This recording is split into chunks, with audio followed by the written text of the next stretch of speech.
Hey, welcome to Things We Dig. As always, I'm Chris Fig. How's it going, everybody? It's Dave. What's up? It's Alex.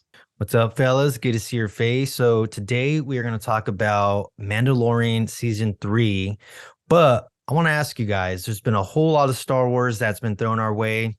Disney Plus has been putting out not only TV shows, but Disney's also putting out movies. And I want to ask you guys, do you feel like The Mandalorian is the one saving grace that Star Wars has at this moment? I do know for myself, I still haven't watched Andor. I know I've heard great things. I know Chris shouts it out a lot that it's a slow burn. So I do want to dive into that. But like we were speaking about a couple episodes back with Bobby, I do have a little bit of Star Wars burnout, especially after Obi-Wan. And I was just kind of let down by that series. So I have been looking forward to Mandalorian, though. And I was praying that it wouldn't be a letdown at all in the first episode. And I don't think it was. So I'm back invested in it. I mean, as you guys can see behind me, I do have Mandalorian stuff all up on my wall. So it is probably my favorite show right now in the Star Wars universe.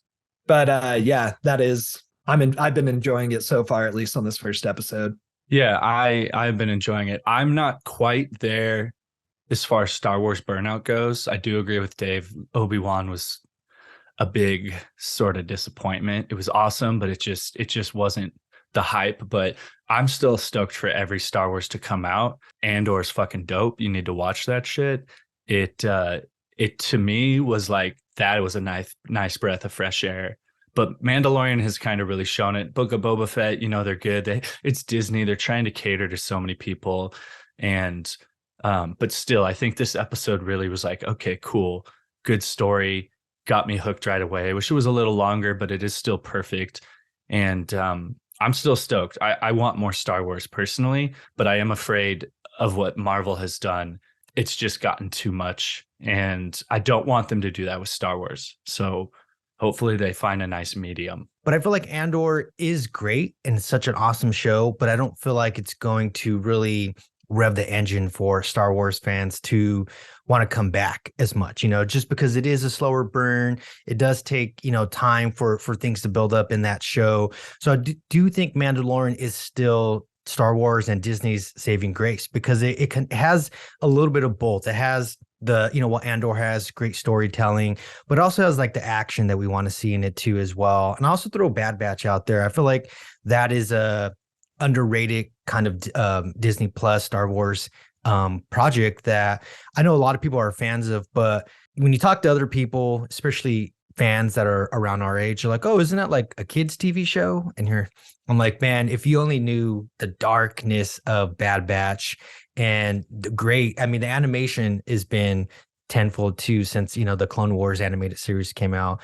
But I would say Mandalorian, it's still the most popular show and, thing that Disney Plus and Star Wars has right now. And yeah, I would say episode 1 for season 3 definitely had my attention. The one gripe I do have is I just want more of it. I feel like it's 38 minutes long. The credits are always amazing to watch. But those are like 5 minutes long. So you're like too long, bro. You're getting a 30-minute episode, but it's still, I would say it's a good start. I mean, and I love that, Dave Filoni and Jon Favreau and what they're doing and how they're connecting certain things to the animated series, which we'll talk about here in a little bit. That's going to have, implications and things that are going to connect for future Star Wars projects, the Ahsoka series being one of them. But with the first episode of season 3 of Mandalorian, what would you guys say is maybe like one of your favorite scenes or favorite moments of this first episode? I thought it was cool just right off the bat. You get right into an action scene with a lot of the other Mandalorians and they're fighting. And it's that the different sect or whatever, of the Mandalorians that he came from himself, that hardcore, old school Mandalorian people. And they're struggling pretty badly against this big alien crocodile thing, and it looks like they're going to be taken out. And then you see Mandalorian, you see Mando come in with his new ship, which is still pretty awesome to see. I totally forgot that it was one of the ships from episode 1, like the same Naboo style. Yeah, the Naboo fighter ship. Yeah. And to see where the droid normally would go, the R2 droid, and you just see Grogu popping his head up, just like waving, dude, still being like a kind of a goofy little kid in essence. So it was cool to see, but just badass how he comes through, and just blasts and rips right through this crocodile. And so I thought that was a cool opening. And just I've always loved the soundtrack of Mandalorian as well. So to hear that back as well, just kind of right off the bat made me into the episode, dude, and I was strapped in. Yeah, soundtrack is dope. And I thought the intro was good. It was a little confusing. Maybe they did it on purpose. I thought it was almost a flashback to the Mandalorian dude. What's his name again? I'm sorry. Din Djarin. Din Djarin. That was his like coming of age until the Naboo fighter. And even then I was like, oh, who's this? Is this Luke or somebody coming to help out? Like, but no, that was cool. I did think that the other scene, it was they're flying through hyperspace and Grogu looks out in the distance and sees those space whales that you were saying, Fig, earlier. And it just was such a mysterious kind of beautiful moment that made me be like, what the fuck is going on?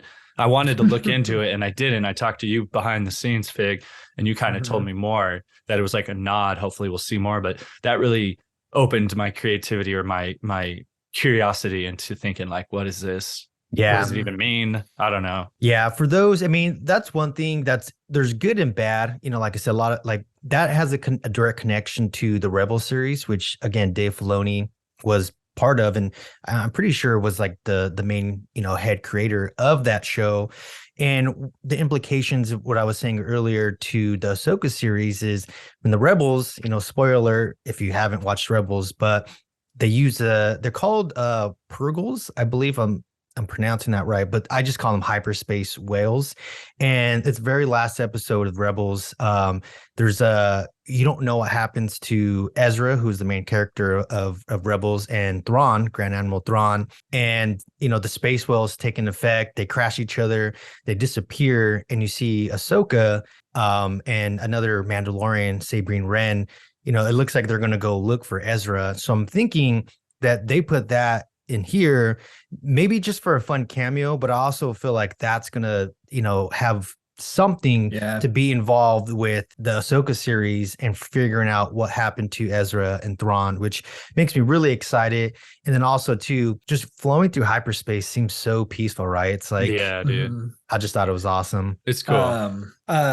Yeah, Filoni is always, I feel like, good with that too. And to your point, it does seem like maybe planting that little seed, especially to go hand in hand with the live Ahsoka series. So that'll be cool, man. It's always like interesting to try to pay attention for those. But sometimes I forget, and especially because it's the first episode of The Mandalorian again, about the time period that it's in. I just get caught up watching it and I'm like, yeah, Star Wars. And then shit starts happening and I'm like, oh, fuck, like what time period is it again? And then now I remember, but when I started the first episode, for whatever reason, I totally forgot what time period Mandalorian's in. I forgot. What time period are we dealing? Is this the present? It's I want to say about 5 years after Return of the Jedi. Yeah. Oh shit. So the Empire was taken down, and the last episode was when Luke gave Grogu the option to he saved them and then gave him the option to come train with him. And last season they reunited and he wanted to go back with Mandalorian or with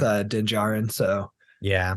Another great scene was Alex, you mentioned a little bit, but when he's evading the space pirates and he just starts taking them out. And dude, it's such an amazing scene. My favorite part of this episode, besides the beginning, but that big moss monster. I don't know if you guys ever played Star Fox 64 or just any Star Fox. It had that vibe to me. Like that monster was like, "We'll get you, Mandalorian." And he had like a Pirates of the Caribbean vibe to me for some reason, dude. Like I don't know why. Jones Locker. I had like I don't know why I was thinking like this, but I thought it was kind of funny how those pirates did come into town and they're like, this used to be a bar and this is where we want to drink or whatever. It's and like it's a school, dog. And then he's like, we've been asking you nicely, but it's like, all right, we're about to get violent. And they're like, just murder all of them. And he's like, yeah, tell everybody if you come here, like we meet violence with violence, and I was just like, such a like, I don't know. It's kind of funny to me, but we'll see where that leads to. Obviously, it's probably going to be a big conflict with these guys. Right. Yeah, I for sure that's going to come back. But I love the whole Western aspect of Mandalorian, and that just was right Mhm. there, like traditional Western standoff, and it was really awesome. And then also, what's to come. I mean, he's going to Mandalore, and hopefully, I know we're supposed to get flashbacks from the trailer. We see Order 66, and then what they call the Purge is what happened on Mandalore, where the Empire just annihilated the Mandalorians because they felt like they were a threat to them. So hopefully we get more of that, those flashbacks, and kind of see some Mandalorians fighting off, some of the Empire. But yeah, I mean, really excited for the season to come. I almost sometimes want to wait to watch the Mandalorians just so it could build up, so I could just like Mhm. bust out a couple Binge it. episodes. But I don't have the Really willpower. Bust. really bust that Mandalorian nut there. Yeah. Uh, But all right, fellas, great talk. We'll definitely get into some more Mandalorian as season 3 goes on. But until next time, later days, my friends. Until next time, it's been Dave. Nice talking to you. May the force be with you. Things we dig. Oh, yes, it's things we dig.